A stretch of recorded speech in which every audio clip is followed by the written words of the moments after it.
homeownership in America, what that means in terms of increasing the tax base, not to mention property tax base, what that does to fund schools, again, return on investment. I think it's a mistake for any person who talks about public policy to not critically evaluate how you measure the return on investment. So for the first time in her campaign, Kamala Harris tried to go off script at her mini rally in the state of Pennsylvania yesterday, and it just did not exactly go well, to put a long story short. Check it out.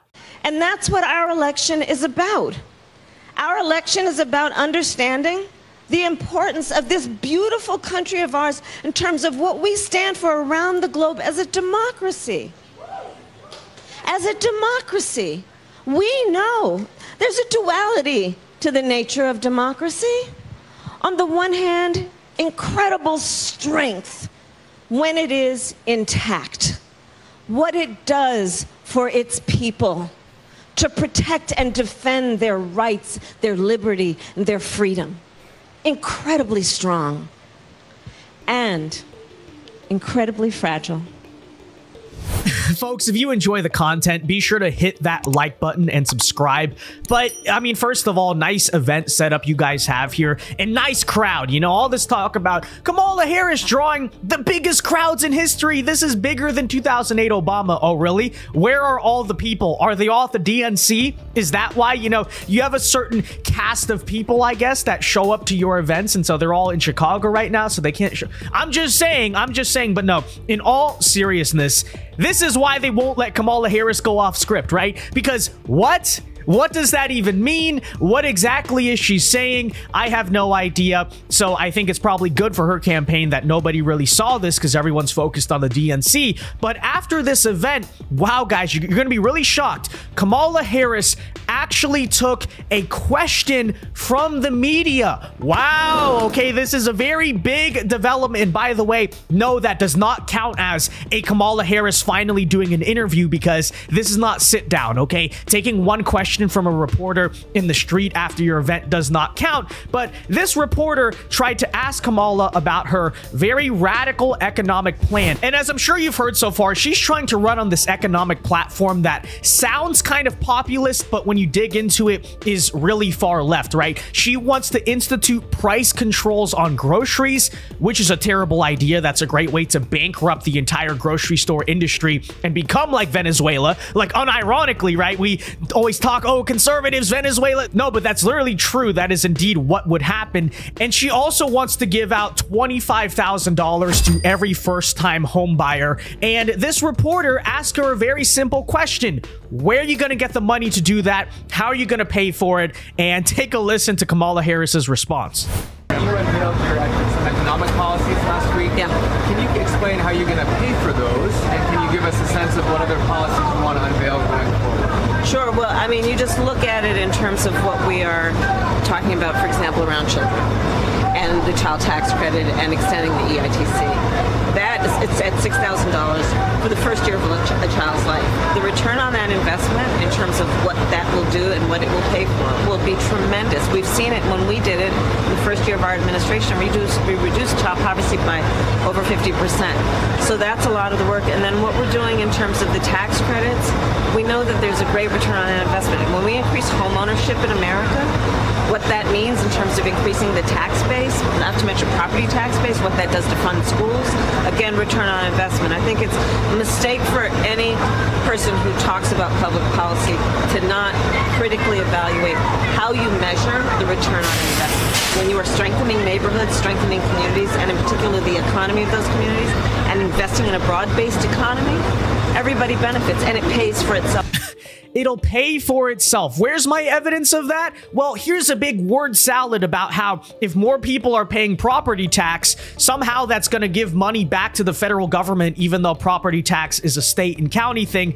I have no idea. Okay, the point is, it's really not going to pay for itself. You can't just give $25,000 to a bunch of Americans and just expect, oh, it's gonna be worth it, guys. Even though realistically, it's not actually going to make housing more affordable because it's just going to raise the price of homes. long story short, it's not going to pay for itself, and we're in serious trouble with this woman at the helm of economic policy, and that is exactly why protecting your savings is crucial. And I have partnered with our friends today over at Goldco. That's a smooth ad placement, you gotta say.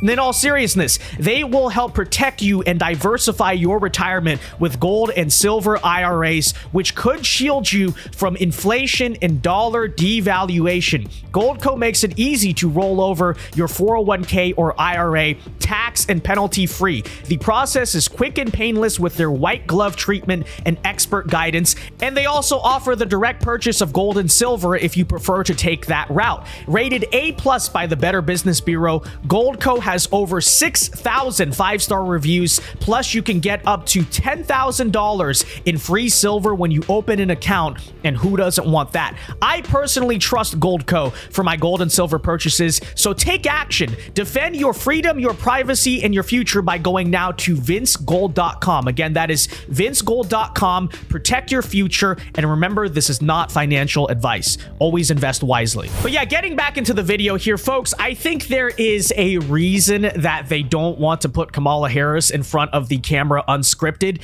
And if you don't want to take my word for it, take the fact she has not done a sit-down interview with the media still. Okay, she's been the nominee now for almost a month. The DNC is happening this week. She will not do a single real interview with the press, and no, that does not count. And take a listen to even Nancy Pelosi going on CNN being confronted about this question, like, shouldn't she do interviews? And take a listen to Nancy's very interesting response. Do you think that the vice president needs to be more out there talking to reporters, talking about issues in a give and take, not just in speeches?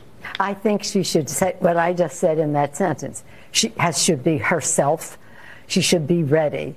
She should know her power in all of this. And I don't give anybody advice except to be themselves and be ready and know the power of their individuality and their authenticity.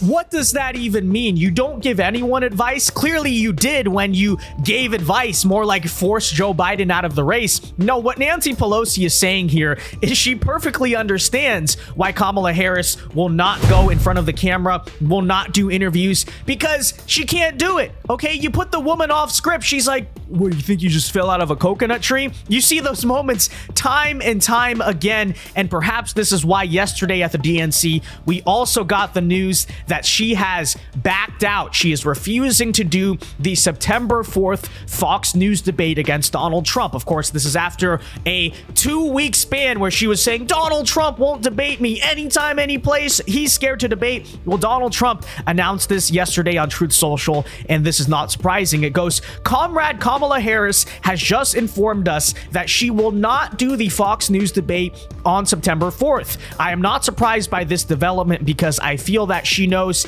it is very difficult at best for her to defend her record-setting flip-flopping on absolutely everything she once believed in, including her statements that there will be no fracking in Pennsylvania and her horrible performance on the border, our border czar, where millions of criminals and people from mental institutions and terrorists have been allowed to pour into our country totally unchecked and unvetted. It's called, and she loves it, an open border. Rather than the debate on September 4th, I have agreed to do a teletown hall anchored by Sean Hannity for Fox. It will take place in the great Commonwealth of Pennsylvania. Details to follow. So I think that is a great response by Trump. Frankly, you know what they should do? Okay, Trump should copy the RFK thing, which is you got to set up an empty podium, right? Structure it like a debate, like the Fox News debate that was supposed to happen. Have the moderators, but have you on one podium, empty podium on the other, so the American people see,